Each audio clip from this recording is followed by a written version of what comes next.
Welcome to a special edition of CNN 10. I'm Carl Azus. Today we're taking a look inside the U.S. food supply, this time zeroing in on produce.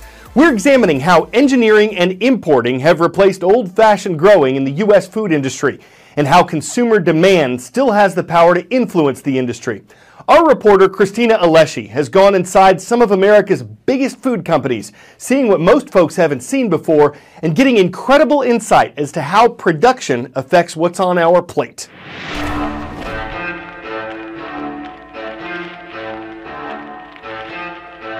Salad. Americans are eating up to 5 times more leafy greens than they did 20 years ago. We're consuming 3 billion pounds a year. But our intensifying love affair with fresh produce is creating problems for farmers, for the environment, and even for our own health. 1 in 6 Americans, that's 48 million people, get sick from contaminated food each year. 3,000 die. Bet you think it's coming from undercooked meat and fish. Well, produce is actually responsible for about half of the illnesses. Any industry that wants to produce safe foods, they can do that. Dr. Mansoor Samadpour runs one of the nation's largest food safety consulting labs. Chipotle recently hired his company to assess and improve safety standards after the government traced an outbreak of E. coli back to some of its stores. He stocks Listeria and Salmonella in his office. This plate, in theory, is good enough to infect everyone in the city of Seattle. So. How could you get so close to it? What are you doing? Because they don't jump.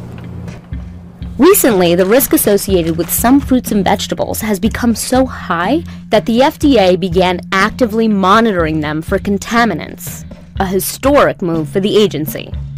So how serious is the industry when it comes to keeping our food safe? We traveled across the country to find out. It's sunrise in Salinas Valley, California.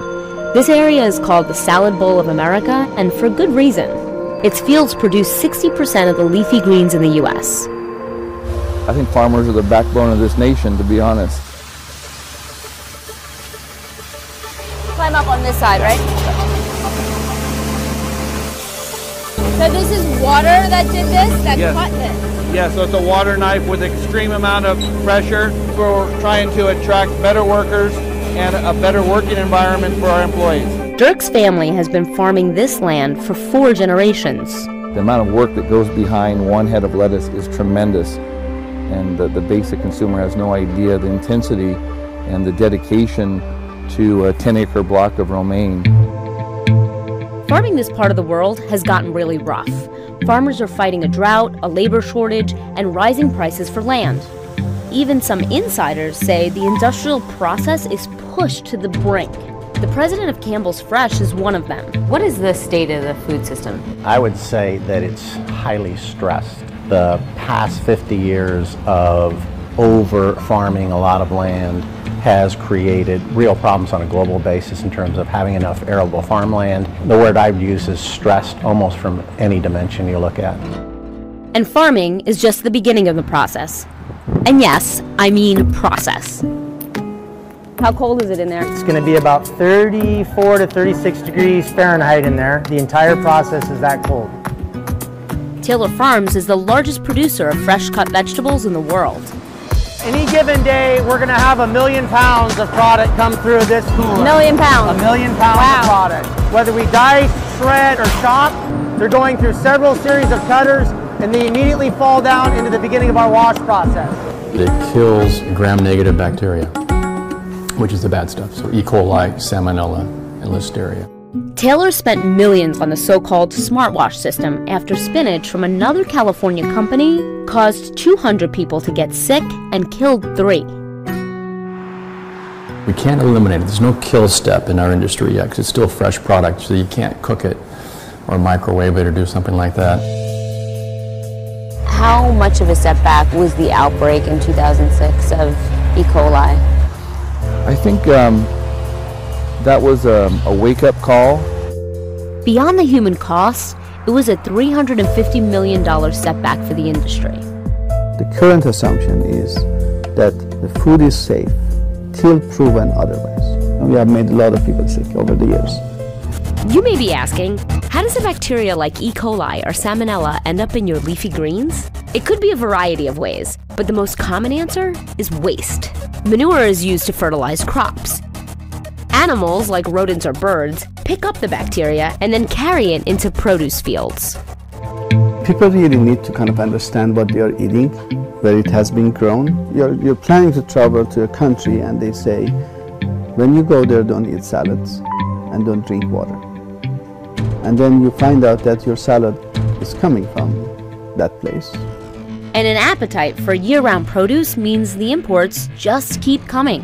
Well, there were always foreign producers, but it wasn't the kind of importing that's being done now. Every year we import more and more fresh produce from foreign countries. We found that in many of the outbreaks, it comes from foreign producers.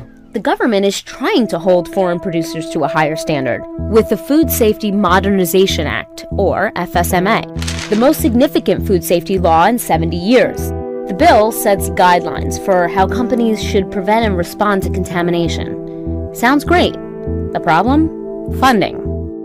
How much more does the FDA really need to do its job right? Much more than what they have been asking for. How much more? I would say they need probably minimum 10 times more resources. 10 times more resources. The agency says it needs about $170 million more. A lack of money and people might be one of the reasons the FDA has stopped short of requiring routine government inspections of farms, according to critics. Instead, it relies on third-party auditors. But the agency says the new law gives the industry an accountability that didn't exist before. The goal, it says, is getting safer food to you. But with 48 million people getting sick each year and an estimated $77 billion in costs, the price of failure is high. Fresh food. It's what everyone wants to eat more of and the key to a healthy diet. And technically, it's supposed to make shopping more simple. There isn't a laundry list of ingredients on a bag of carrots, right? But sometimes shopping for raw ingredients could actually be more confusing than buying the packaged and processed stuff. So let me break it down for you. After reporting raw ingredients, people said, great, now that you've scared us, what can we buy that's safe in the grocery store? Should you buy organic produce? Well, it kind of depends. The government tracks chemical residues on our fruits and vegetables. The worst culprits? Apples, berries, cucumbers, and spinach. It might be worth paying a premium for those, or you could stick to fruits and vegetables that have fewer chemical deposits. Think onions, sweet corn, cabbage, and eggplant. The cleanest? Avocados. There is an emerging alternative, hydroponics, growing produce without soil, which is supposed to be much cleaner than an open field.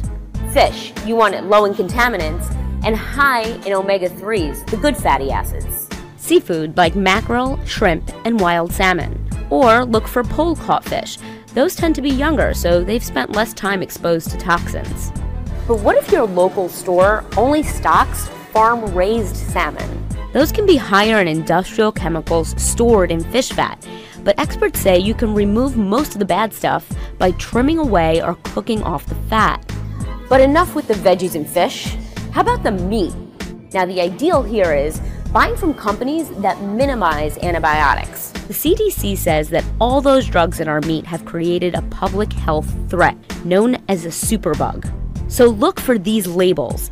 These third parties are supposed to ensure farmers are using drugs responsibly. And here are a few marketing scams you should watch out for. Terms like natural and farm-raised. Those don't tell customers whether living conditions for the animals are horrendous or pristine. And while hormone-free chicken sounds great, the FDA bans those in chickens, turkeys, and hogs. Bottom line, eat fresh food. Just ask a few more questions.